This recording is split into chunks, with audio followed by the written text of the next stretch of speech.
Islamic قال اللہ scholar سبحانہ مفتی محمد وتعالی یوسف تیبی حفظہ لقد اللہ كان لكم تعالی، في رسول الله فاضل أسوة مدینہ حسنة یونیورسٹی۔ لمن كان يرجو الله واليوم الآخر وذكر الله كثيرا۔ تمہارے لیے رسول اللہ صلی اللہ علیہ وسلم کی زندگی میں بہترین نمونہ ہے جو اللہ سے امید رکھتا ہے، آخرت کی امید رکھتا ہے اور اللہ کو بہت یاد کرتا ہے۔ سیرت نبی کانفرنس میں ایک بات سمجھیں، بعض چیزیں ہوتی ہیں وہ اللہ کی سیرت ہوتی ہے، بعض نبی علیہ السلام کی سیرت ہوتی ہے، اور بعض چیزیں سارے نبیوں کی سیرت ہوتی ہیں۔ تو میں آج آپ کے سامنے وہ چیز رکھوں گا انشاءاللہ جو رب ذوالجلال کا قولی سیرت ہے، عملی بھی سیرت ہے، اور سابقہ انبیاء کی بھی سیرت ہے، اور ہمارے نبی محمد صلی اللہ علیہ وسلم کی بھی سیرت ہے۔ مسلمان کے ساتھ خیر خواہی کرنا، بلکہ کافروں کے ساتھ بھی خیر خواہی کرنا، یہ ایسی بات ہے جو اللہ کی بھی سنت ہے، انبیاء کی بھی سنت ہے۔ اب خیر خواہی کس کو کہتے ہیں؟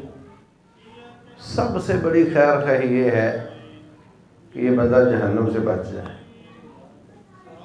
رب اس بات کی کوشش کرتا ہے نہیں، انبیاء کو بھیجا نا کہ بندے جہنم سے بچ جائیں، اور سارے نبیوں نے بھی بچانے کی کوشش کی، محنت کی۔ تو انسان کی خیر خواہی کرنا، جو محبت ہوتی ہے وہ مومن کے ساتھ ہوگی، اور خیر خواہی سب کے ساتھ ہوگی۔ ان دونوں باتوں میں فرق سمجھو۔ اللہ محفوظ رکھے کسی کا باپ کافر ہو، ہندو ہو، عیسائی ہو، تو باپ کا خیر خواہ یہ ہوگا مگر محبت نہیں کرے گا۔ یہ بات فرق، دونوں باتوں میں فرق سمجھو۔ ہمارے نوجوان والدین گمراہ ہوں تو ان کے ساتھ خیر خواہی بھی چھوڑ دیتے ہیں، کراہت کرتے ہیں۔ نہیں، والد ہونے کے حساب سے خیر خواہی، اچھا سلوک کرنا پڑے گا، اور کافر ہونے کے حساب سے دلی محبت نہیں ہوگی۔ لا تتخذوا اليہود والنصارى اولیاء، یہود و عیسائیوں کو ولی نہ بناؤ، اور فرمایا لا تتخذوا الکافرین اولیاء، کافروں کو دوست نہ بناؤ۔ لا يتخذ المؤمنون الکافرین اولیاء من دون المؤمنین، مومن مومنوں کو چھوڑ کر کافروں کو دوست نہ بنائے۔ رازدان بنانا، دوست بنانا، محبت کرنا یہ اور چیز ہے، کھلانا پلانا، اچھا سلوک کرنا، خدمتیں پیش کر کے قریب کر کے اسلام کی دعوت دینا یہ اور چیز ہے۔ موسیٰ علیہ السلام لمبا قصہ ہے، وہ کہتا تھا میں بنی اسرائیل کے بچے قتل کروں گا، میں اس آدمی کو پیدا نہیں ہونے دوں گا جو میری حکومت کی زوال کا سبب بنے۔ اللہ نے ان کو پیدا کر دیا۔ ان کی والدہ کو پریشانی تھی کہ ابھی آئیں گے اور اس کو قتل کر دیں گے فرعون کے لوگ۔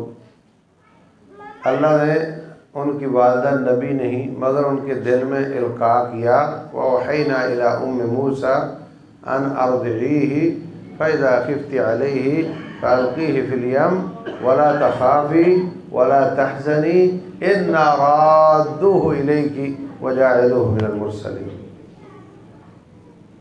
اے موسیٰ کی ماں، اگر زیادہ ہی کام بگڑتا نظر آئے، خطرہ محسوس ہو، بچے کو صندوق میں ڈال کے دریا کے حوالے کر دینا، اور پریشان نہ ہونا، غم نہ کرنا، بچہ تیری گود میں میں واپس لاؤں گا۔ اور یہ تیرا مسئلہ نہیں ہمارا ہے، ہم نے اس کو کل رسول بنانا ہے، اس سے کام لینا ہے۔ اس لیے یہ دین کی ضرورت ہے، تو فکر نہیں کرنا۔ ابھی تک فرعون کے لوگ اس بچے کے جان کے دشمن ہیں، ان کو پتہ چل جائے تو اس کو قتل کر دیں موسیٰ علیہ السلام کو۔ تھوڑا سا لہروں کے حوالے ہوئے، ماں پریشان ہو گئی، ہے میرا بچہ دریا میں چلا گیا۔ اللہ فرماتے ہیں قریب تھا وَإِنْ كَادَتْ لَتُبْدِي بِهِ لَوْلَا أَن رَبَطْنَا عَلَىٰ قَلْبِهَا، قریب تھا کہ وہ چیخ اٹھتی اور بول پڑتی کہ یہ تو میرا بچہ ہے۔ اللہ فرماتے ہیں پھر ہم نے تھپکی دی اس کو اور چپ، بولا نہیں۔ تو پھر اپنی بیٹی سے کہتی ہے قُصِّيهِ فَبَصُرَتْ بِهِ عَن جُنُوبٍ وَهُمْ لَا يَشْعُرُونَ، بیٹی ایسے طریقے سے اس صندوق کو دیکھتی رہو کہ کسی کو نہ پتہ چلے کہ تیرا کوئی تعلق ہے۔ اس نے آ کر رپورٹ دی کہ فرعون کے کرندوں نے صندوق پکڑ لیا ہے۔ ماں کو تو لالے پڑ گئے، دشمن کے ہاتھ میں چلا گیا، لیکن رب کا وعدہ ہے کہ واپس تیری گود میں آئے گا۔ سبحان اللہ، مایوسی ہے یا نہیں؟ ان کا دشمن ان کے ہاتھ میں چلا گیا، تیرنا آتا نہیں، دریا کی لہروں کے حوالے چلا گیا، لیکن رب ذوالجلال ان مایوسیوں کو امیدوں کے ساتھ کیسے بدلتا ہے۔ کہتا تھا انا ربکم الاعلی، میں تمہارا سب سے بڑا رب ہوں، چھوٹا سا نہیں، سب سے بڑا رب ہوں۔ نعوذ باللہ، ساری دنیا، اس کے علاقے کے سارے لوگ اس کی بات مانتے تھے اور وہ اپنی بیوی کی بات مانتا تھا۔ کہنے لگا اس کو قتل کرو، ہو سکتا ہے بنی اسرائیل کا بچہ ہو۔ اس کی بیوی کہتی کیوں قتل کریں؟ تجھے کس نے کہا یہ بنی اسرائیل کا بچہ ہے؟ لا تقتلوہ، مت قتل کرو اس کو، عسیٰ ان ینفعنا او نتخذہ ولدا، ہو سکتا ہے ہمیں فائدہ دے، ہم اس کو بیٹا بنا لیں گے، اتنا خوبصورت بچہ ہے۔ اب یہ کہتا تھا میں رب ہوں اور کہتا ہے قتل کرو، بیوی کہتی ہے نہ کرو، کس کی چلی؟ ہاں، اب یہ نہ کہنا کہ بیوی کی بات ماننا فرعون کی سنت ہے نا؟ کیوں بھائی؟ اور بیوی کے نیچے لگا ہوا تھا، کہتا تھا میں رب ہوں، اور لگا ہوا تھا بیوی کے نیچے، اس کی مانتا تھا۔ یہ تو حال تھا اس کا۔ بیوی نے کہا مت قتل کرو، وہی چھریاں اور خنجر جو اس کو ذبح کرنے کے لیے آئے تھے، انہوں نے اپنا منہ ادھر گھما کر اس کی سیکورٹی شروع کر دی۔ بچے کو شہزادے کا پروٹوکول مل گیا اور جناب سیکورٹی شروع ہوئی۔ اب جناب شہزادے کو بھوک لگ گئی اور کرندوں کی دوڑیں لگ گئیں، لاؤ کسی ماں کو جس کا یہ دودھ پیے۔ اللہ فرماتے ہیں وَحَرَّمْنَا عَلَيْهِ الْمَرَاضِعَ مِن قَبْلُ، ہم نے موسیٰ علیہ السلام کو بچپن میں کہا خبردار اپنی ماں کے سوا کسی کا دودھ نہیں پینا، جتنی بھی بھوک لگ جائے دودھ صرف اپنی ماں کا پینا ہے۔ اب جناب ہر عورت چیک کروا رہی ہے دودھ، شاید میری قسمت جاگ اٹھے، سرکاری تنخواہ لگ جائے گی۔ بچہ کسی کا دودھ نہیں پی رہا اور جیسے جیسے رو رہا ہے، وقت گزر رہا ہے، شاہی خاندان کے ہاتھ پاؤں پھول رہے ہیں، کیا کریں، بچہ کسی کا دودھ نہیں پی رہا۔ سبحان اللہ، یہ اللہ ہے، آج بھی وہی ہے، آج بھی وہی ہے۔ موسیٰ علیہ السلام کی بہن کہتی ہے مجھے ایک خاندان کا پتہ ہے، مجھے لگتا ہے کہ یہ ان کا دودھ پی لے گا، جلدی بتا کہاں ہے وہ، لے کر آ ان کو۔ ان کے پاس گئے تو دل میں کہنے لگی کہ رب نے وعدہ کیا ہے تیری گود میں لے کر آؤں گا، تو میں کیوں دودھ پلانے جاؤں؟ میں نہیں چاہتی، میں نہیں جا رہی۔ مجبوراً بچہ لے کر آئے گود میں، اپنے بچے کو دودھ پلایا اور سرکار سے تنخواہ پائی. یہ اللہ ہے.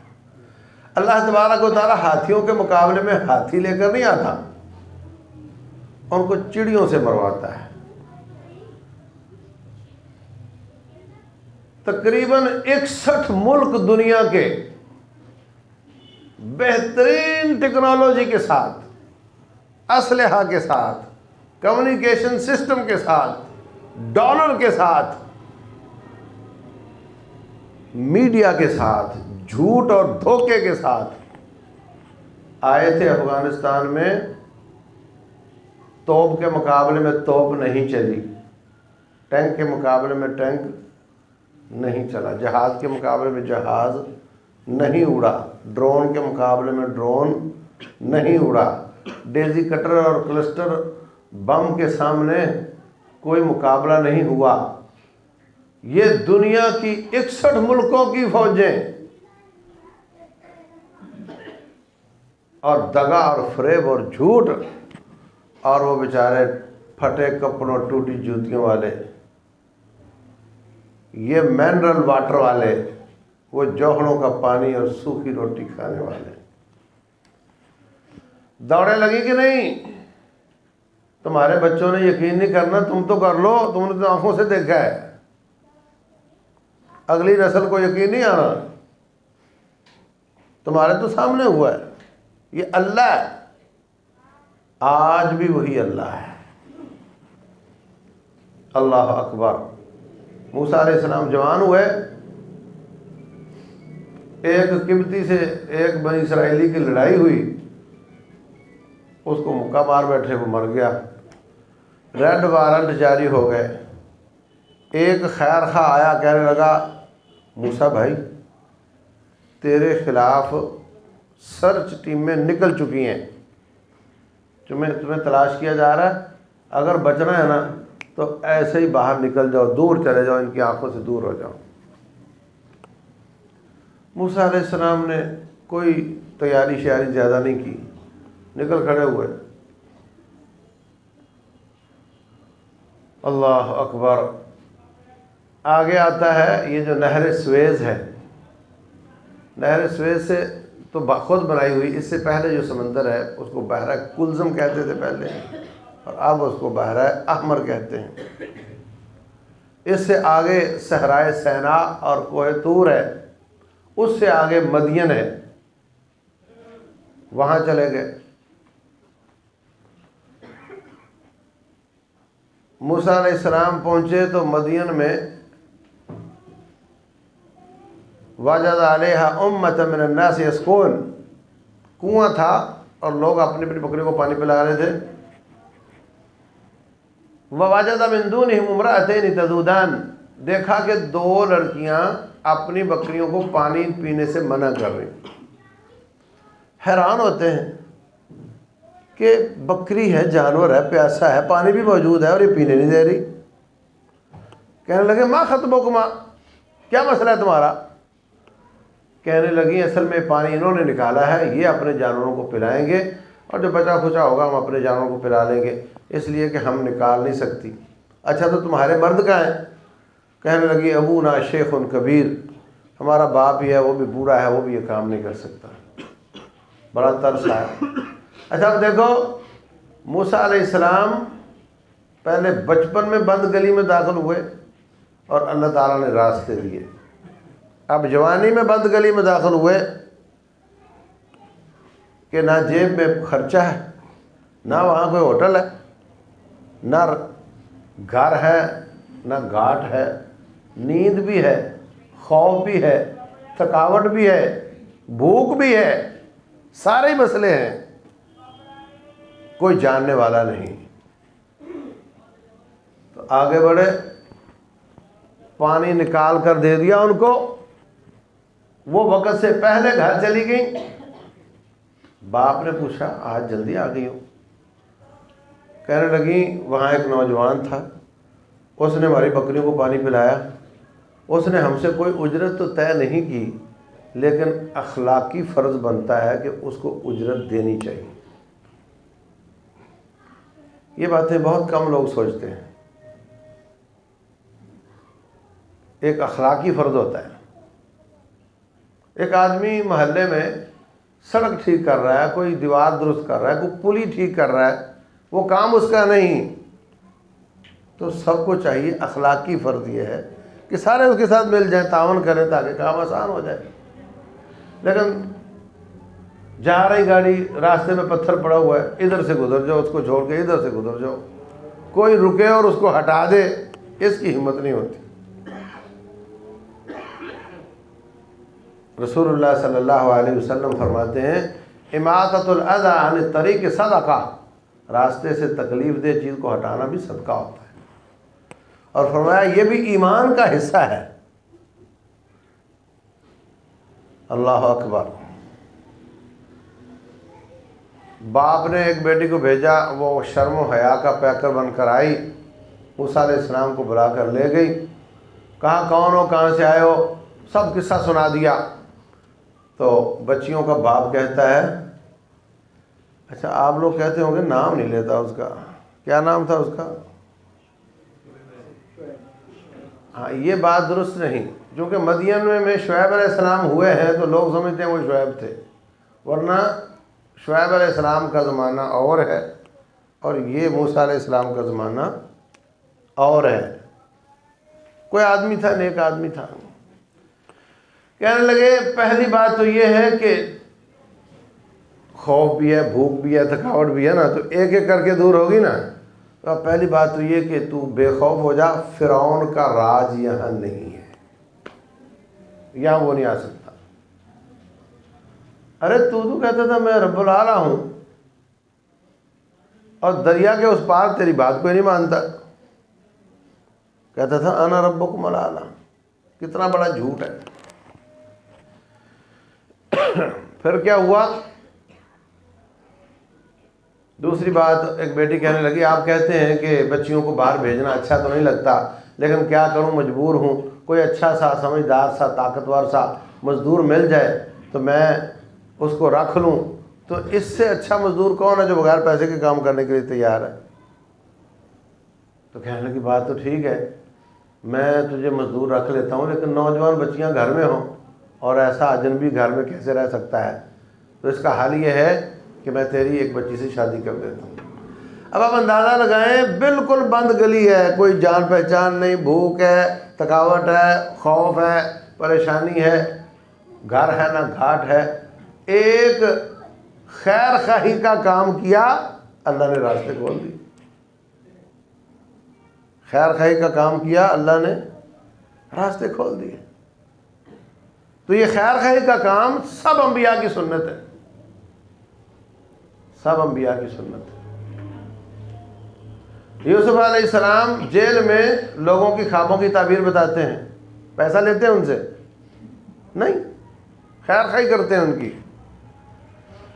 دو لوگوں نے تعبیر پوچھی, فرمانے لگے لا یاتیکما طعام ترزقانہ الا نبأتکما بتأویلہ,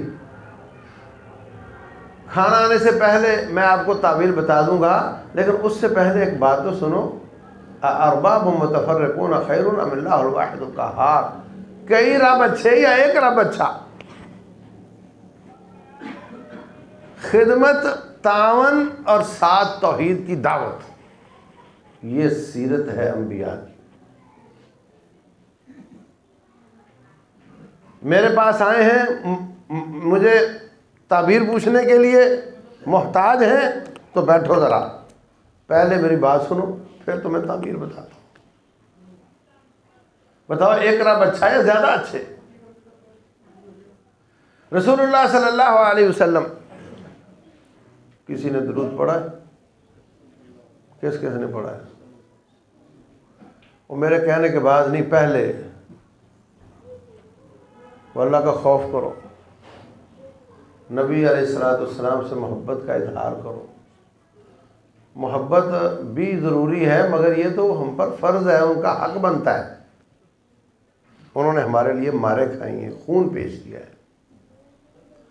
رسول اللہ صلی اللہ علیہ وسلم, صحیح بخاری کی حدیث ہے, ایک یہودی کے نوجوان بیٹے کی تیمارداری کے لیے گئے.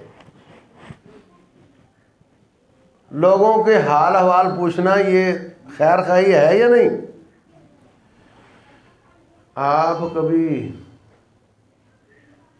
کسی بریلوی دیوبندی کی تیمارداری کے لیے گئے؟ بولو۔ ہاں، اپنوں کے پاس نہیں جاتے ہیں، باقی نبی صلی اللہ علیہ وسلم تو یہودی کی تیمارداری کے لیے جا رہے ہیں، اور میں پہلے بتا چکا ہوں، وہی نبی فرماتے ہیں لا تتخذوا اليہود والنصارى اولیاء، یہود و نصارہ کو دوست نہ بناؤ، وہی ان کی تیمارداریاں کرتے پھر رہے ہیں۔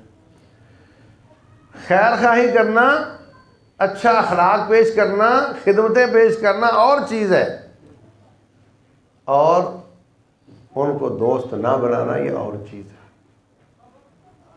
فرمایا کیف تجدک، کیا حال ہے تیرا؟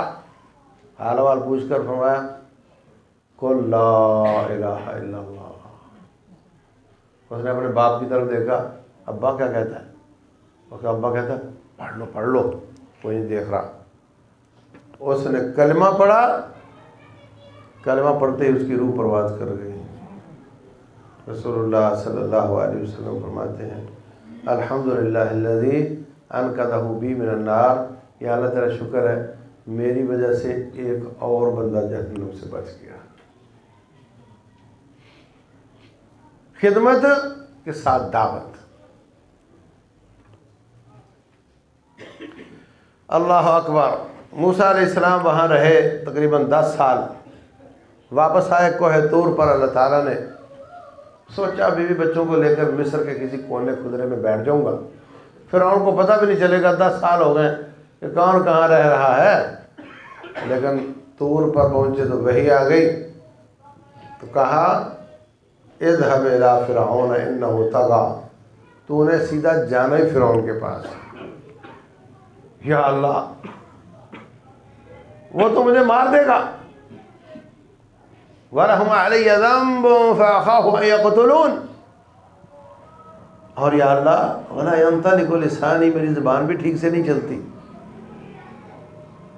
فَأَرْسِلْ إِلَىٰ ہارون، تو اگر ضروری کام کروانا ہے تو ہارون کو بھی نبی بنا دے۔ اللہ تعالیٰ نے ان کو بھی نبی بنا دیا۔ اچھا یا اللہ وہ مجھے قتل کر دے گا، ریڈ وارنٹ تو میری جاری تھے۔ تو فرمایا میں تمہارے ساتھ ہوں، تمہارا بال بھی ٹیڑھا نہیں کرے گا، جاؤ۔ اللہ اکبر۔ لمبا قصہ ہے، مایوسیاں، پھر راستے کھل جاتے ہیں، پھر مایوسیاں، پھر راستے کھل جاتے ہیں۔ فرعون لے کر آ گئے جادوگروں کو، مقابلہ ہوا، وہ ہار گئے، مسلمان ہو گئے۔ پھر اس نے عذاب دینا شروع کیا بنی اسرائیل کو۔ پھر اللہ تعالیٰ نے ایک دن فرمایا موسیٰ ایسے کرو، اپنی قوم کو لے کر نکلو۔ راتوں رات نکلے، آگے وہی سمندر آ گیا جو صحرائے سینا اور قاہرہ کے بیچ میں ہے۔ بنی اسرائیلی کہنے لگے اِنَّا لَمُدْرَكُونَ، اب بند گلی میں پہنچ گئے، اب مارے گئے، اب بچنے کی کوئی شکل نہیں۔ پیچھے فرعون کی فوج، آگے سمندر، سمندر میں جائیں تو موت آ جانی ہے، اور کھڑے رہیں تو فرعون کے لوگوں نے مار دینا ہے، بچنے کی کوئی شکل نہیں۔ موسیٰ علیہ السلام فرماتے ہیں کلا، ہرگز نہیں، اِنَّ مَعِیَ رَبِّی سَیَہْدِینِ، میرا رب مجھے راستہ دے گا۔ اللہ فرماتے ہیں فَاضْرِبْ لَهُمْ فِي الْبَحْرِ فَاضْرِبْ لَهُمْ طَرِيقًا فِي الْبَحْرِ يَبَسًا لَا تَخَافُ دَرَكًا وَلَا تَخْشَىٰ، ایسے کرو، ڈنڈا مارو، ڈنڈا مارا۔ 12 قبیلے تھے بنی اسرائیل کے، 12 راستے بن گئے۔ ایک راستہ بن جاتا تو بھی لائن میں لگ کے نکل سکتے تھے، لیکن رب وہ جو اس کے لیے جتنا آسان ایک ہے اتنا ہی آسان 12 ہے۔ اور کہا طریقاً فَاضْرِبْ لَهُمْ طَرِيقًا فِي الْبَحْرِ يَبَسًا، جہاں صدیوں سے سمندر بہہ رہا ہے وہاں کی ریت بھی خشک کر دی میرے رب نے۔ اگر اتنا پانی ہوتا تو کیا ہے، گھوڑے گزر جاتے ہیں، ہاں، لیکن نہیں، اللہ پروٹوکول ہے۔ فرمایا راستے خوش کر دو ان کے لیے. فکان کل فرقن کالطود العظیم، دونوں طرف پانی کھڑا تھا، آ رہا تھا، چڑھتا جا رہا تھا پہاڑ کی طرح. برف نہیں تھی، پانی تھا، مگر اس کو آگے بڑھنے کی ہمت نہیں تھی. میرا رب چاہے چھری چلے مگر کاٹے نہیں. میرا رب چاہے سمندر آگے نہ بڑھے. میرا رب چاہے تو آگ جلے مگر جلائے نہیں. ہر چیز کا کنٹرول آج بھی میرے رب کے ہاتھ میں. اصحاب کہف میں 309 سال رہے. کتنا؟ اب 309 سال میں یہ ناخن بڑھتے بڑھتے سپرنگ بن جائیں گے، ہے نا، اور بال پاؤں سے بھی لمبے ہو جائیں گے، اور جو کپڑا جسم پر ہے وہ مٹی بن جائے گا. تو ہونا تو یہ تھا کہ وہ جب 309 سال کے بعد اٹھے تو کپڑے اتر چکے ہوتے اور ننگے ہوتے، اور بال اپنے لمبے لمبے دیکھ کر اور ناخن دیکھ کر اپنے آپ سے ڈرنے لگ جاتے. لیکن سبحان اللہ، جو رب ناخنوں کو بڑھنے کا حکم دیتا ہے وہی نہ بڑھنے کا حکم دے دیتا ہے. 309 سال کے بعد نہ ان کے کپڑے بسیدہ ہوئے، نہ ان کے بال لمبے ہوئے. اٹھ کر کہتے ہیں کتنا سو لیا ہم نے. ایک کہتا لگتا ہے پورا دن سوتے رہے ہم، دوسرا کہتا نہیں آدھا دن سوئے ابھی ہم. قالوا لبثنا یوما او بعض یوم. یہ اللہ ہے، ہر چیز کی ہر قوت اس کے آج بھی ہاتھ میں ہے. کوئی کہتا ہے حکومت امریکہ دیتا ہے، کوئی کہتا ہے ہر کام جو ہے وہ جناب یہودیوں کی سازش ہوتا ہے. ہاں، اور نہیں، تم اللہ والے بن جاؤ. آج بھی سارے کام میرا رب بھی کرتا ہے.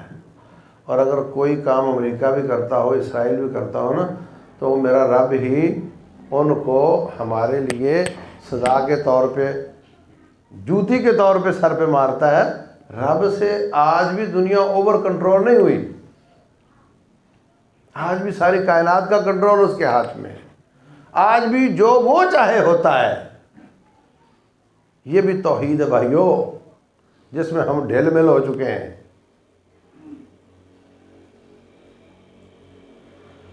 اللہ اکبر. اللہ تبارک و تعالیٰ نے وہاں سے بھی گزار دیا. اب وہاں سے تو گزر گئے، گھروں کو چھوڑ کر آئے، اور جنگل میں نہ کوئی کھانے کا کوئی انتظام، پیسہ ہو بھی تو لیں گے کہاں سے. اللہ تبارک و تعالیٰ نے من سلوہ نازل کر دیا. مایوسیاں راستے کھولتے جاتے ہیں، مایوسیاں ہوتی ہیں راستے کھولتے جاتے ہیں. اللہ تبارک و تعالیٰ کے بندوں کے لیے موسیٰ علیہ السلام دعائیں کرتے ہیں، اور اللہ تعالیٰ ان کو دیتا چلا جاتا ہے. خود ہمارے نبی محمد صلی اللہ علیہ وسلم، نبوت ابھی نہیں ملی مگر انسانیت کے خیر خواہ ہیں. جب آپ جوان ہوئے تو لوگ آپ کو کیا کہتے تھے؟ بولو. صادق اور امین. امین کا کیسے پتہ چلتا ہے کہ امین ہے؟ امانتیں رکھو گے، وہ خیانت نہیں کرے گا تو پتہ چلے گا نا. تو وہ لوگوں کی امانتیں رکھ لیتے تھے، حتیٰ کہ جانی دشمن مکے والے ہجرت والے دن بھی ان کی امانتیں حضرت علی کے سپرد کر کے آئے تھے. امانتیں پھر ان کے پاس رکھتے تھے. ویسے جانی دشمن تھے، امانتیں پھر ان کے پاس رکھتے تھے. اچھا، اگر میں کہوں کہ یہ پوری مٹیاری کے لوگ اپنا کوئی لاکھ، کوئی 2 لاکھ، کوئی 10 لاکھ امانت رکھنا چاہتے ہیں، تو کون ہاتھ کھڑا کرے گا جو سنبھالے گا؟ ہاں بولو، ہے کوئی؟ تو کتنی جرت کا کام ہے یہ جو نبی صلی اللہ علیہ وسلم کرتے تھے. کتنی ہمت کا کام ہے یہ خدمت ہے یا نہیں؟ لوگوں کی خدمت کرتے. اللہ اکبر. جب پہلی وحی آئی، آپ پہاڑ سے نیچے اترے، حضرت خدیجہ بیوی سے کہتے ہیں ایک شخص آیا، اس نے آ کر مجھے کہا پڑھو، میں نے کہا میں نہیں پڑھتا، پھر اس نے مجھے دبایا ہے، پھر اس نے مجھے پڑھایا، میں نے پڑھنا شروع کر دیا، سمجھ نہیں آتی کہ یہ کوئی خیر ہوئی ہے، یہ شر ہوئی ہے، یہ کیا ہوا ہے، مجھے تو خوف آ رہا ہے، مجھے تو آپ کمبل اڑا دو۔ کمبل اڑا دیا، لیکن کہنے لگیں کہ آپ پریشان نہ ہوں، آپ کے ساتھ جو بھی ہوا ٹھیک ہی ہوا ہے۔ کیا مطلب؟ تمہیں کیسے پتہ چلتا ہے ٹھیک ہوا ہے؟ کہنے لگی اس لیے کہ آپ کسی کے ساتھ برا نہیں کرتے، تو آپ کے ساتھ برا کون کرے گا؟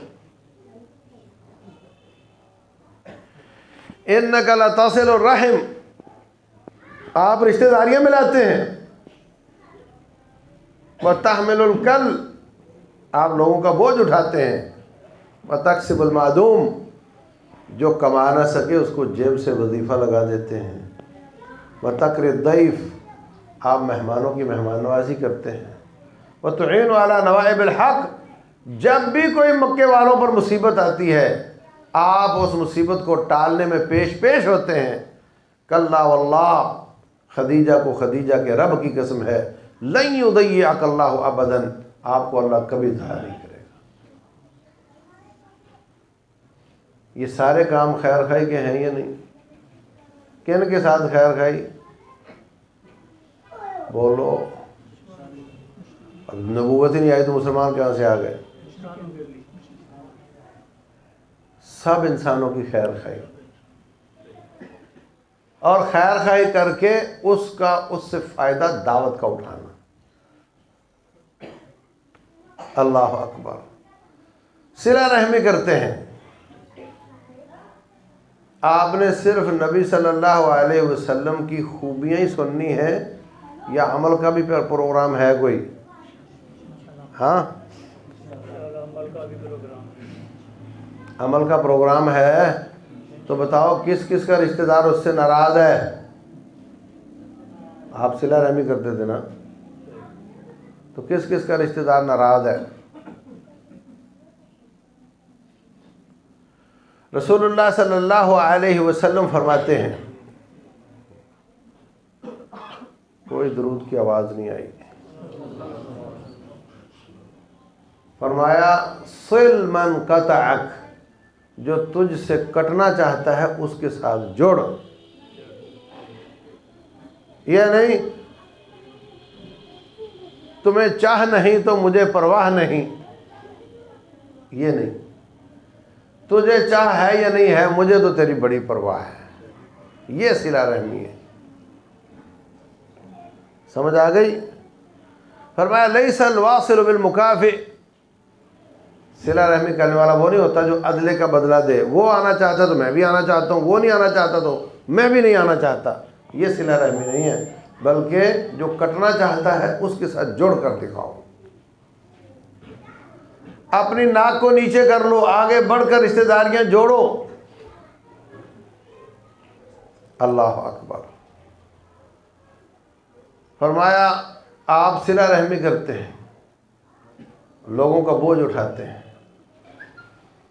بوجھ اٹھانے کا مطلب ایک تو یہ کہ کوئی وزن اٹھا کے جا رہا تھا آپ نے اٹھا لیا، ایک معنی یہ ہے کہ اس کو کوئی کام تھا وہ آپ نے کر دیا یا اس کا کرنے میں تعاون کر دیا۔ سعودیہ میں کئی لوگ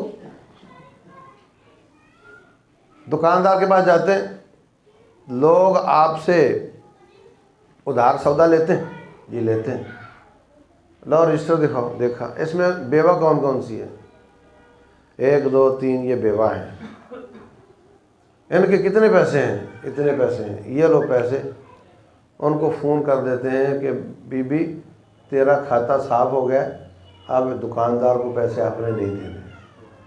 نہ اس نے اس کو دیکھا، نہ اس نے اس کو دیکھا، نہ احسان نہ مرمت، کوئی چیز نہیں، بوجھ اٹھاتے ہیں۔ انک لتصل الرحم وتحمل الکل، آپ لوگوں کا بوجھ اٹھاتے ہیں۔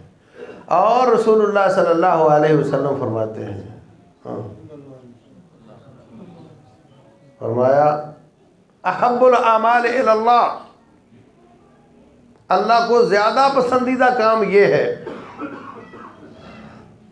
سرور تدخلہ علی مسلم، کہ کسی غمگین مسلمان کو تو خوش کر دے۔ اور خوشی صرف پیسہ دے کر نہیں ہوتی، خوشی تسلی دے کر بھی ہو جاتی ہے، خوشی کوئی اچھی حدیث آیت سنا کر بھی ہو جاتی ہے۔ ہمارے ایک عالم دین ہے، کہتے ہیں کہ عورت کا بچہ فوت ہو گیا، اس کو صبر ہی نہیں آ رہا تھا، روتے جا رہی تھی۔ ہم گئے ان کے گھر تو میں نے کہا بہن وہ بچہ جنت کے دروازے پہ تیرا انتظار کرے گا۔ تو کہتی ہے پھر تو اچھا ہی ہوا ہے، خوش ہو گئی۔ بچہ تو واپس نہیں آیا مگر وہ خوش ہو گئی۔ فرمایا احب الاعمال الی اللہ، اللہ کو جو زیادہ پسند کام ہے ان میں سے ایک کیا ہے؟ سرور تدخلہ علی مسلم، تو کسی مسلمان کو خوش کر دے۔ او تقضی عنہ دینا، یا اس کا قرض ادا کر دے۔ او تکشف عنہ کربتا، یا اس کی مصیبت رفع کر دے۔ اللہ اکبر، یہ اللہ کو پسند کام ہے، یہ آپ کا فرمان بھی ہے اور آپ کا عمل بھی ہے۔ اور فرمایا لأن امشی مع اخی فی حاجته احب الی من ان اعتکف فی المسجد شہرا، طبرانی کی روایت ہے۔ فرمایا کوئی مسلمان آئے اور میں محمد کو کہے صلی اللہ علیہ وسلم کہ جی میرا ذاتی کام فلاں جگہ پھنسا ہوا ہے، آپ کے جانے سے ٹھیک ہو سکتا ہے، ہاں میرا ذاتی کام ہے، آپ میرے ساتھ جائیں تو حل ہو سکتا ہے۔ تو فرمایا ادھر اعتکاف کا وقت ہو، ادھر وہ مجھے کام کے لیے بول دے تو میں اس کے ساتھ اس کے ذاتی کام حل کرنے کے لیے جاؤں، تو یہ مجھے زیادہ پسند ہے کہ میں مسجد نبوی میں 1 مہینے کا اعتکاف کروں۔ اور حدیث پاک میں آتا ہے کہ کوئی لونڈی جس کی کوئی وقت نہیں، جس کا کوئی مقام نہیں معاشرے میں، آ کر کہتی ہے حضرت میرا مالک مجھے بہت پریشان کر رہا ہے، ذرا آپ تشریف لائیں، آپ اس کے ساتھ چلے جاتے، اس کو نصیحت کر کے آ جاتے ہیں۔ ایک آدمی نے ابو جہل سے پیسے لینے تھے، آ کر مکے کے چودھریوں سے کہتا ہے یہ بندہ، ان کو کیا پتا ہے یہ ابو جہل کون ہے، یہ بندہ جس کا گھر ہے اس سے میں نے پیسے لینے دیتا نہیں، تو بھائیوں میرا تعاون کرو، میرے پیسے لے دو۔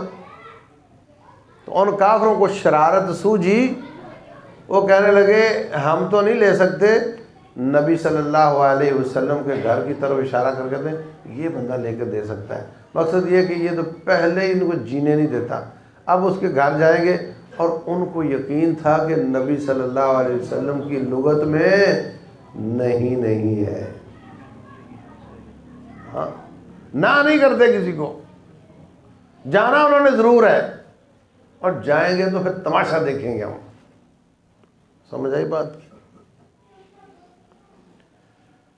اگر ان کو پتا ہوتا کہ یہ معذرت کر لیں گے تو پھر تو انہوں نے کہنا ہی نہیں تھا، یہ انہوں نے کدھر جانا ہے۔ ان کو یقین تھا کہ انہوں نے جانا ہی جانا ہے، جب جانا ہی جانا ہے تو پھر کیا ہوگا؟ تماشا دیکھیں گے۔ رسول اللہ صلی اللہ علیہ وسلم کے گھر کی دستک دی اس نے، آپ تشریف لائے، کہنے لگا جی یہ جو گھر والا ہے اس سے میں نے پیسے لینے، یہ دیتا نہیں مجھے، آپ میرے ساتھ چلیں۔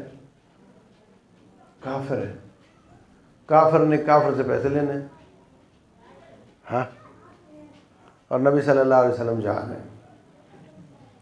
جا کر دروازہ کھٹکھٹایا، ابو جہل نکلا، اور تو نے اس کے پیسے دینے، دیتا کیوں نہیں؟ چپ، واپس الٹے قدم گیا، پیسے لا کر دے دیے اس کو۔ دیکھنے ہم بھی گئے مگر تماشا نہ ہوا۔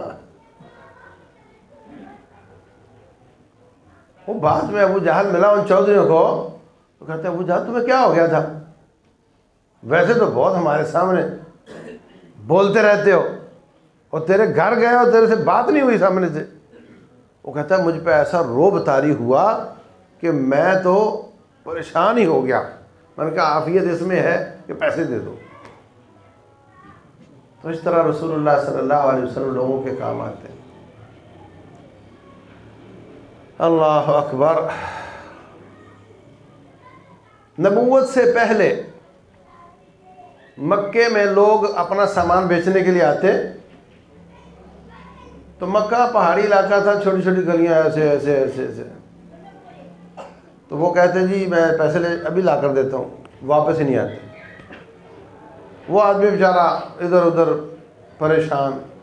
تو نبی صلی اللہ علیہ وسلم نے کچھ سمجھدار لوگوں کو ملا کر ایک تنظیم بنائی کہ ہمارا کام یہ ہوگا کہ جو آنے والے تاجر کے پیسے لے کر بھاگے گا ہم اس کو بندہ واپس لا کر دیں گے.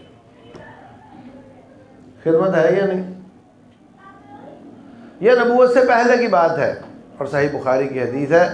فرمایا نبوت کے بعد فرمایا آج بھی اگر کافر لوگ اس طرح کے خیر کے کام کے لیے مجھے اپنے ساتھ ملائیں تو میں ان کا ساتھ دینے کے لیے تیار ہوں. میں ان کا ساتھ دینے کے لیے آج بھی تیار ہوں. اللہ اکبر. تو رسول اللہ صلی اللہ علیہ وسلم ہم تن کوشش کرتے لوگوں کا تعاون کرنے کی. جیسے میں بیٹھا ہوا ہوں نا, مسجد نبوی میں ایسے بیٹھا جائے تو یہ جو پہلی صف میں یہاں پہ دروازہ تھا نبی صلی اللہ علیہ وسلم کے گھر کا. ہوتا یہ تھا کہ جو دور دراز سے لوگ آتے, کسی کا مسئلہ, کسی کا پیسے کی ضرورت ہے, کسی کو ویسے مسئلہ ہے, کوئی کسی نے دینی مسئلہ پوچھنا ہے, کسی کو کوئی مشکلات ہے حل کروانی ہے, کسی کو کوئی تنگ کر رہا ہے, وہ سب آ کر نا وہاں دروازے پر بیٹھ جاتے ہیں. اب کیا ہوتا, اقامت ہوئی, بلال رضی اللہ عنہ نے اقامت کر دی. اچھا, نبی صلی اللہ علیہ وسلم کا چہرہ انور جب نظر آتا, دروازہ کھلا تو حضرت بلال دیکھ رہے ہیں, اچھا آ گئے ہیں, تو اٹھ کر وہ اقامت کیا دیتے. اقامت ہو گئی, لوگ کھڑے ہو گئے, لیکن سائلین کا ادھر رش لگا ہوا ہے. حضرت یہ مسئلہ, حضرت وہ مسئلہ, میرا یہ مسئلہ, اس کا وہ مسئلہ. یہ لوگ بھی اجنبی ہوتے, مدینے سے باہر سے آئے ہوتے, اور نبی صلی اللہ علیہ وسلم کی لغت میں نہیں. آپ یہ نہیں فرماتے یار کو ٹائم ہے, یہ کوئی ٹائم ہے بات کرنے کا, ادھر اقامت ہوئی ہے, تمہیں اپنی مصیبت پڑی ہوئی ہے. نہ, یہ اخلاق نہیں ہے میرے مصطفیٰ علیہ السلام. سب کی باتیں سننی ہے, سب کے مسائل سننے ہیں, اور اس کے بعد تشریف لانا ہے نماز کے لیے, تو دیر لگ جاتی. لوگ کھڑے ہیں جناب, تو یہ تو دور دراز سے آئے ہیں, آج آئے کل نہیں ہوں گے, اور یہ جو کھڑے ہیں یہ تو روزانہ ہوتے ہیں.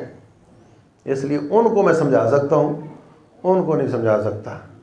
اس لیے فرمایا اذا اقیمت الصلاۃ, جب نماز کھڑی اقامت ہو جائے, مسئلہ سمجھ لو, جب اقامت ہو جائے, فلا تقوموا حتی ترونی, جب تک مجھے مصلی پر نہ دیکھو اس وقت تک کھڑے نہ ہوا کرو.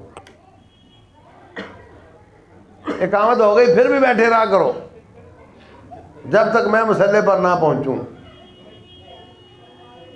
ہم دیکھتے ہیں کہ بعض بھائی دیکھا 1-2 منٹ باقی ہیں تو کھڑے ہو گئے, آ کر کھڑے نہیں ہونا. لا تقوموا حتی ترونی, جب تک امام کو مصلی پر نہ دیکھو اس وقت تک کھڑے نہ ہو. آؤ آ کر رکعتیں شروع کر دو. اگر بیچ میں امام صاحب آ گئے تو رکعتیں چھوڑ دینا, اگر پوری ہو گئی تو اچھی بات ہے, لیکن کھڑے نہ ہو. تو اس طریقے سے آپ اتنے حیادار, اتنے لجپال, اور اس قدر لوگوں کا خیال رکھنے والے کہ کسی کو جھڑکنا نہیں, کسی کو نہیں کہنا. اللہ اکبر. حضرت انس رضی اللہ تعالیٰ عنہ جب نبی صلی اللہ علیہ وسلم مدینہ تشریف لائے تو حضرت ام سلیم ان کی والدہ، انس کی والدہ کہنے لگی حضرت آپ کا تو کوئی بچہ نہیں، تو آپ کو تو ایک خادم چاہیے جو آپ کے ساتھ رہے اور آپ کی خدمت کرے، تو یہ میرا بچہ 10 سال کا ہے، یہ میں آپ کے لیے وقف کرتی ہوں، یہ آپ کی خدمت کیا کرے گا۔ تو حضرت انس کہتے ہیں نبی صلی اللہ علیہ وسلم مجھے حکم دیتے کہ یہ کام کرو، میں کہتا ٹھیک ہے، نکل جاتا، باہر بچے کھیل رہے ہوتے تو میں کھیلنے لگ جاتا، انتظار کر کر کے آپ باہر تشریف لاتے، مجھے کھیلتا ہوا پاتے، بلاتے، تو فرماتے انس میں نے آپ کو کام بھیجا تھا وہ کرنا ہے یا نہیں کرنا؟ میں کہتا جی میں نے نہیں کرنا، اور دل میں ہوتا کہ میں نے کرنا ہے، لیکن آپ نے زندگی میں نے 10 سال خدمت کی ہے، زندگی میں ایک بار نہیں کہا کہ تو نے یہ کام کیوں کیا، اور زندگی میں ایک بار نہیں کہا کہ تو نے یہ میں نے کام کہا تھا کیوں نہیں کیا۔ ہمارے ٹیچر کہتے ہیں جی ڈنڈے کے بغیر پڑھایا نہیں جا سکتا۔ ہاں، ڈنڈے کے بغیر کون پڑھا سکتا ہے بھائی؟ ڈنڈے کے بغیر نہیں پڑھا سکتے، پٹائی کرو گے تو پڑھائی ہوگی۔ انہوں نے ساری کائنات کو پڑھا دیا بغیر ڈنڈے کے۔ اللہ اکبر۔ تو میرے عزیز بھائیوں، رسول اللہ صلی اللہ علیہ وسلم کی ساری زندگی ہی عبارت ہے خیر خواہی سے، انسانیت کی خیر خواہی۔ سودی معیشت سے پیسہ چند ہاتھوں میں آ جاتا ہے۔ کیسے آ جاتا ہے؟ میں نے ان کو 10 لاکھ دیا اسلامی طریقے سے کہ آپ محنت کرو، اگر نفع ہوا تو آدھا کر لیں گے، اور اگر آپ کی کسی بد محنتی اور خیانت کے بغیر نقصان ہو گیا قدرتی طور پہ تو پھر میرا نقصان ہوگا، تمہارا نہیں ہوگا۔ یہ ہے اسلامی طریقہ۔ آپ کی محنت ضائع جائے گی، میرا پیسہ ضائع جائے گا۔ اگر آپ نے بد محنتی نہیں کی، سستی نہیں کی، اگر آپ نے خیانت نہیں کی، تو پھر میں خود کاروبار کرتا تو میرا ڈوب سکتا تھا، میرے ہاتھوں سے ڈوب سکتا تھا نا، تو آپ کے ہاتھوں سے ڈوب گیا تو پھر کیا ہوا؟ اگر پیسہ ڈوبا بغیر کسی سستی کے، خیانت کے، تو میرا ڈوبے گا، اور اگر نفع ہوا تو آدھا کر لیں گے۔ یہ اسلامی طریقہ ہے۔ سال کے بعد 10 لاکھ کا 8 رہ گیا، میں نے ان سے 8 لاکھ لے لیا اور بات ختم ہو گئی۔ ان کو نہیں کہا میرے 10 پورے کرو، اور ان کو نہیں کہا کہ 10 کے 12 واپس دو۔ سمجھ آ گئی بات کی؟ یہ ہے نفع نقصان میں شراکت۔ ان کا نقصان ہوا، سال بھر تنخواہ نہیں لی اور محنت کرتے رہے، نقصان ہوا کہ نہیں؟ اور میرا نقصان ہوا پیسے کا، میں نے پیسہ دیا تھا، پیسے کا ہوا، انہوں نے محنت دی تھی، محنت کا ہوا۔ اور ان کو اگر کوئی دے 10 لاکھ سود پر، بھئی مجھ سے 10 لے جاؤ، مجھے 12 چاہیے سال بعد، مجھے نہیں معلوم کہ آپ نے کیا کیا، آپ جوا کھیلو، آپ کچھ بھی کرو، مجھے تو 10 کے 12 چاہیے۔ یہی ہوتا ہے نا سود۔ اللہ نہ کرے انہوں نے محنت کی اور پوری محنت کے باوجود وہ گھاٹا پڑ گیا، نقصان ہو گیا، ان کے بھی 8 رہ گئے سال کے بعد۔ اب بینک کہے گا کہ 8 کے 10 بھی پورے کرو اور 10 کے 12 بھی، ہے نا؟ تو جس کے 10 تھے اس کے 12 ہو گئے، اور جو بیچارہ 0 پہ کھڑا تھا وہ 0 سے نیچے چلا گیا، 4 لاکھ کا مقروض ہو گیا۔ تو امیر امیر تر ہوا اور غریب غریب تر ہوا۔ یہ استحصالی نظام ہے سود کا۔ رسول اللہ صلی اللہ علیہ وسلم نے اس کو ماں سے بدکاری کرنے جیسا قرار دیا ہے۔ یہ امت کے ساتھ خیر خواہی ہے کہ نہیں؟ انسانیت کے ساتھ خیر خواہی ہے کہ نہیں؟ نقصان غریب کا ہے، اور فتوے میرے نبی لگا رہے ہیں صلی اللہ علیہ وسلم، میرا رب لگا رہا ہے اس پر۔ فَإِن لَمْ تَفْعَلُوا فَأْذَنُوا بِحَرْبٍ مِّنَ اللَّهِ وَرَسُولِهِ، اگر تم سود سے باز نہیں آتے نا تو رب رسول سے جنگ کرنے کے لیے تیار ہو جاؤ۔ فرمایا درہم ربا یاکلہ الرجل وہو یعلم، ایک درہم سود کا جان بوجھ کر کھائے تو 36 دفعہ زنا کاری سے زیادہ بڑا گناہ ہے۔ یہ حدیث ہے رسول اللہ صلی اللہ علیہ وسلم۔ تو سود کو حرام کرنا، پوری قوم کو استحصال سے بچانا، وہ کافر ہو یا مسلمان ہو، کافر کے ساتھ بھی سود کا لین دین جائز اور مومن کے ساتھ بھی جائز نہیں۔ یہ بھی خیر خواہی ہے انسانیت کے ساتھ نبی صلی اللہ علیہ وسلم کی۔ اور پھر جب وہ سودی پیسہ جمع ہو کے چند ہاتھوں میں آ جاتا ہے، BBC لندن کی رپورٹ ہے کہ اس وقت دنیا میں 99% پیسہ 1% انسانوں کے پاس ہے۔ 99% پیسہ 1% انسانوں کے پاس ہے، اور 1% پیسہ 99% انسانوں کے پاس ہے۔ یہ سود کی وجہ سے ہوا ہے۔ ٹوٹل دنیا سود پر چل رہی ہے، کوئی بغیر سود کے نہیں۔ بینکنگ سسٹم پوری دنیا کا سود کے ساتھ چل رہا ہے۔ تو رسول اللہ صلی اللہ علیہ وسلم اس کو اتنا غلط قرار دیتے ہیں، اس قدر خطرناک قرار دیتے ہیں۔ یہ انسانیت کے ساتھ خیر خواہی ہے، اور یہ آپ کی سیرت ہے۔ اور پھر تلوار پکڑ کے ان کے سینے میں خنجر اتار کے ان کو پیسے کے اوپر سے نیچے گرا کے نیچے سے پیسہ نکال کر عوام میں تقسیم کرتے ہیں۔ اس سے بڑی خیر خواہی اور کیا ہو؟ اور بھائی بڑی بڑی غنیمتیں آتی تھیں، کیا آپ اپنی ذات پر لگاتے تھے؟ ہاں، اپنے بچوں پر لگاتے تھے؟ آپ نے محلات بنا لیے تھے؟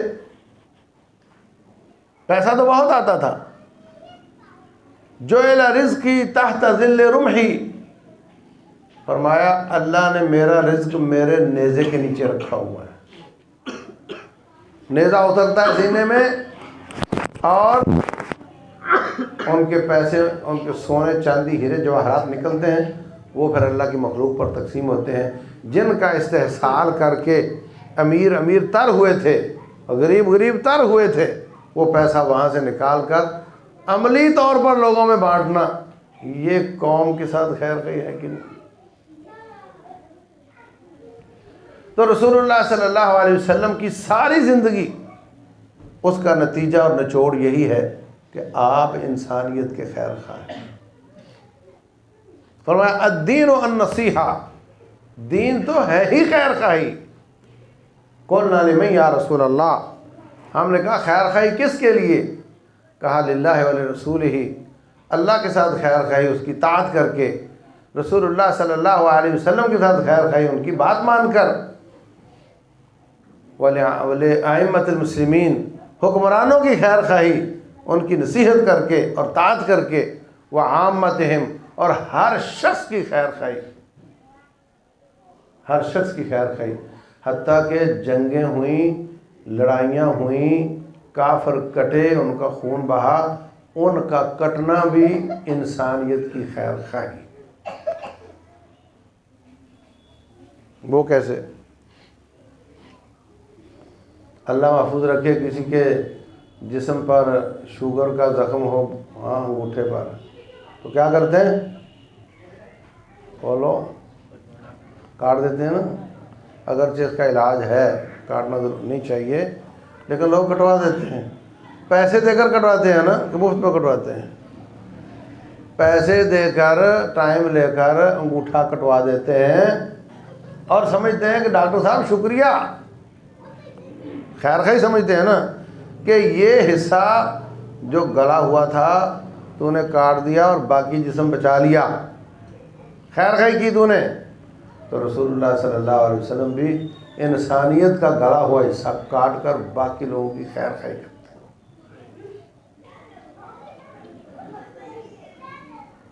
سمجھ آئی بات کی؟ وہ گلے جو اکڑے ہوئے گردنیں ہیں جو انسان کو انسان نہیں مانتی، لوگوں کو جینے کا حق نہیں دیتے، ان کو کاٹ کر باقی لوگوں کی خیر خواہی کرتے ہیں اور ان کی بھی خیر خواہی کرتے ہیں۔ اگر وہ زیادہ دیر زندہ رہیں گے تو گناہ بڑھائیں گے، اپنے بوجھ بڑھائیں گے، چلو بوجھ تھوڑے کم ہیں دنیا سے چلے جاتے ہیں، ان کی بھی خیر خواہی کرتے ہیں رسول اللہ صلی اللہ علیہ وسلم۔ تو بھائیو ہمیں بھی اپنے اڑوس پڑوس میں بہن بھائیوں کی خیر خواہی کرنا چاہیے۔ کوئی شخص آپ کے پاس آ جائے میرا کام ہے، کوشش کرو یار یہ ہو جائے، یہ کام ہو جائے، ٹرخانے کی عادت نہ بناؤ، کوشش کرو کہ اس کا کام ہو جائے۔ جب آپ کام کرنے لگ جاؤ گے، خیر خواہیاں کرنے لگ جاؤ گے، اگر کافر کے ساتھ خیر خواہی کرو گے، اس کو دعوت میں استعمال کرو گے، ہو سکتا ہے اللہ تعالیٰ اس کو مسلمان کر دے۔ اور اگر مسلمانوں کے ساتھ خیر خواہی کرو گے تو اللہ تیری خیر خواہی کرے گا۔ واللہ فی عون العبد ما کان العبد فی عون اخیہ، جب تک بندہ بندے کی اپنے بھائی کی مدد کرتا رہتا ہے، رب ذوالجلال اس کی مدد کرتا ہے۔ آپ جو سلوک مومن سے کریں گے وہی سلوک اس کا جواب وہ نہیں دے گا، اس کا رب دے گا۔ اللہ گویا یہ باور کرواتا ہے کہ تو نے یہ خیر خواہی اس کے ساتھ نہیں کی، میرے ساتھ کی ہے، اس کا بدلہ میں دے گا۔ آپ مومنوں کے ساتھ برا سلوک کرو گے اللہ اس کی سزا دے گا، آپ مومنوں کے ساتھ اچھا سلوک کرو گے اللہ اس کی جزا دے گا۔ فرمایا من فرج عن مسلم کربۃ من کرب الدنیا، جو کسی مسلمان کی دنیا کی مصیبت رفع کرے گا رب ذوالجلال اس کی آخرت کی مصیبت رفع کرے گا، اس کا بدلہ اللہ دے گا۔ من ستر مسلما سترہ اللہ یوم القیامہ، جو مسلمان کی پردہ پوشی کرے گا اللہ اس کی قیامت والے دن پردہ پوشی کرے گا۔ اللہ پردہ پوشی کس کو کہتے ہیں؟ آپ کو پتہ چل گیا اس کے عیب کا، اس کو بلیک میل نہ کرو، باتیں کرتے ہو جانتا ہوں تمہیں، بتا دوں گا لوگوں کو۔ پردہ ڈالو اور توبہ کی تلقین کرو، پردہ ڈالو اور توبہ کی تلقین کرو، حتیٰ کہ وہ خود پردہ چاک کر دے، وہ الگ بات ہے۔ جو مسلمان پر پردہ ڈالے گا اللہ اس کے عیبوں پہ پردہ ڈالے گا۔ رسول اللہ صلی اللہ علیہ وسلم فرماتے ہیں جب اللہ تعالیٰ دربار لگائے گا قیامت والے دن، دنیا کا حساب لے گا، جب اس طرح کا بندہ حاضر ہوگا اللہ فرشتوں سے کہے گا پردہ لگا دو، یضع علیہ الجبار کنفہ، صحیح بخاری کی حدیث ہے، اللہ پردہ لگا دے گا اور پھر اس سے پوچھے گا سنا یہ کام کیا تھا؟ جی کیا تھا، یہ بھی کیا تھا، یہ بھی کیا تھا، یہ بھی کیا تھا، یہ بھی کیا تھا۔ اللہ اعتراف کروا کر فرمائے گا جا دنیا میں بھی میں نے تجھ پہ پردہ ڈالے رکھا اور آج ساری کائنات دیکھ رہی تھی، اب بھی میں نے پردہ ڈال دیا اور جا تجھے معاف بھی کر دیا۔ جو سلوک تم مسلمان سے کرو گے اس کا جواب اللہ دے گا۔ دیکھ لو آپ نے کیا کرنا ہے، برا کرو گے تو برائی پاؤ گے، اچھا کرو گے تو اچھا ہی پاؤ گے، لیکن یاد رکھو اس کا بدلہ رب نے دینا ہے۔ بھائی کو معاف کرو گے تو آپ سمجھتے ہو کہ اس نے میرے پیسے کھائے اور میں معاف کر دوں تو مجھے کیا ملا؟ پہلے تو امید تھی کہ مرنے کے بعد مل جائے گا، معاف کر دیا تو بعد میں بھی نہیں ملنا، تو میرا تو نقصان ہو گیا، یہی سمجھتے ہو نا؟ اس نے مجھے گالیاں دیں، اب میں اس سے نیکیاں لوں گا قیامت والے دن۔ مولوی صاحب آپ کہتے ہو معاف کر دو، تو معاف کر دیا تو پھر تو دنیا میں بھی میں نے گالیاں کھا لی، آخرت میں بھی کچھ نہ ملا۔ ایسا بالکل نہیں ہے، ایسا بالکل نہیں۔ سنو، آپ مومن کو معاف نہیں کرو گے تو قیامت والے دن آپ کو وہ مومن بدلہ دے گا، ہے نا؟ لیکن وہ بدلہ دے گا اپنی طاقت کے مطابق، اور اگر معاف کر دو گے تو اس کا رب بدلہ دے گا اپنی طاقت کے مطابق. اب بولو. مستدرک حاکم کی ایک حدیث ہے بڑی عجیب ہے. رسول اللہ صلی اللہ علیہ وسلم فرماتے ہیں دیکھو اللہ تعالیٰ بندوں کا کتنا خیر خواہ ہے. قیامت والے دن ایک آدمی پیش کیا جائے گا, وہ کہے گا یا اللہ فلاں بندہ میرا دیندار ہے, بلائیں اس کو. آ گیا, اس نے میرے ساتھ یہ زیادتی کی, یہ زیادتی کی, یہ زیادتی کی, اس سے مجھے لے کر دے. پتہ چلا اس کے پاس نیکی کوئی نہیں.